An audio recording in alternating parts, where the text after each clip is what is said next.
সামনে রমজান মাস আসছে, টাকা পয়সা লাগবে না? এই একটা মাসই তো লাভের মাস।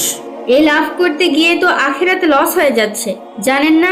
হারাম উপায়ে জীবনযাপন করলে কোনো ইবাদতই কবুল হয় না। যাও যাও, তোমার এই উপদেশ বন্ধ করো। হে আল্লাহ, ইনার হেদায়েত কি কোনোদিনও হবে না? শামসুদ্দিন যখন দোকানে কাজ করছিল তখন সেখানে কিছু লোক আসে। তারা ফিসফিস করে তাকে কিছু বলে। ঠিক আছে, তাহলে বিকালে বের হব।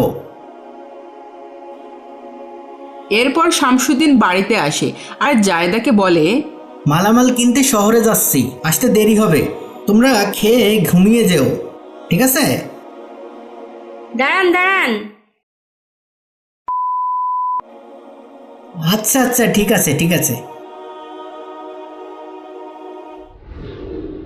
ভাই, রাত তো অনেক হয়ে গেছে, এখন যাওয়া কি ঠিক হবে? হ্যাঁ, গাড়িও তো তেমন দেখছি না। পথে যদি আবার ডাকাত টাকাত ধরে, বরং রাতটা কোনো হোটেলে থেকে সকালে রওনা দিলেই তো হবে, নাকি?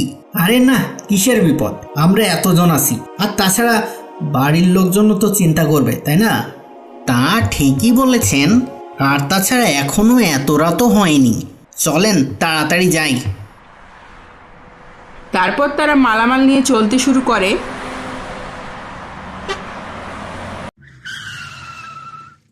কি হলো? রাস্তার উপরে গাছ পড়ে আছে, নামা ঠিক হবে? দাঁড়াও, সবাই একসাথে নামি। এই যা আছে সব দে, নয়তো শেষ করে ফেলবো। ভাই দয়া করেন, এগুলো আমাদের কষ্টের মালামাল, এগুলো নিলে এবারের রোজে আমাদের না খেয়ে থাকতে হবে। চুপ চুপ, একটা কথা বললে আগে তোর জান যাবে। যা আছে দে। ওস্তাদ, কথায় কাজ হবে না, তুই একটাকে মেরে দিই। ইয়াল্লাহ সাহায্য করো, ইয়াল্লাহ সাহায্য করো, ইয়াল্লাহ সাহায্য করো। ভাই, আমাদেরকে ছেড়ে দেন ভাই। দাঁড়ান দাঁড়ান, যদি কোনো বিপদ আপদ হয় এই দোয়াটা একটানা পড়বেন। আমি কখনো এই দোয়া পড়ে ব্যর্থ হইনি। কি যেন দোয়াটা বলেছিল? লা ইলাহা ইল্লা আনতা সুবহানাকা ইন্নী কুনতু মিনাজ জালিমিন। লা ইলাহা ইল্লা আনতা সুবহানাকা ইন্নী কুনতু মিনাজ জালিমিন। কিরে, তাড়াতাড়ি বের কর, না হলে এক কোপে শেষ করে দেব।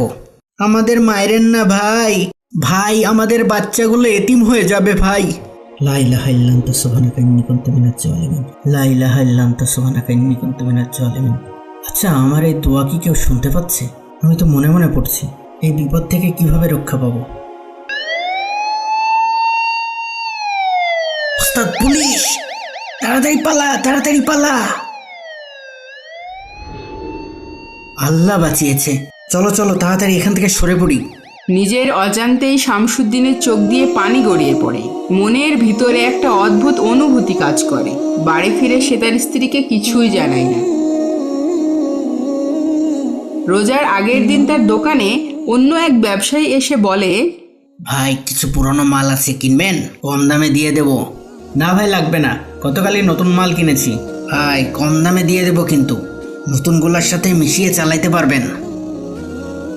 সন্ধ্যায় দোকান বন্ধ করে বাড়ি আসে শামসুদ্দিন। টুপিটা দাও তো। টুপি? টুপি কি করবেন? আজ থেকে নামাজ পড়তে যাব। ইয়া আল্লাহ, সত্যি বলছেন আপনি?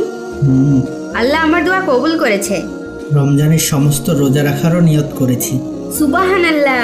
আল্লাহ আমাকে পথ দেখিয়েছেন, আমি আর ভেজালের ব্যবসাও করব না, এখন থেকে সৎভাবে চলবো।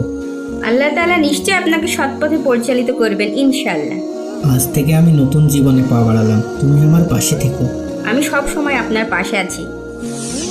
এখন আমি নামাজ পড়ে আসি। আসসালামু আলাইকুম। ওয়ালাইকুম আসসালাম। জায়দার চোখ দিয়ে আনন্দের অশ্রু গড়িয়ে পড়ে। কেমন লাগলো আমাদের আজকের গল্পটি কমেন্টে জানাতে ভুলবেন না। আরও মজার মজার ইসলামিক গল্প পেতে আমাদের চ্যানেলটি এখনই সাবস্ক্রাইব করুন।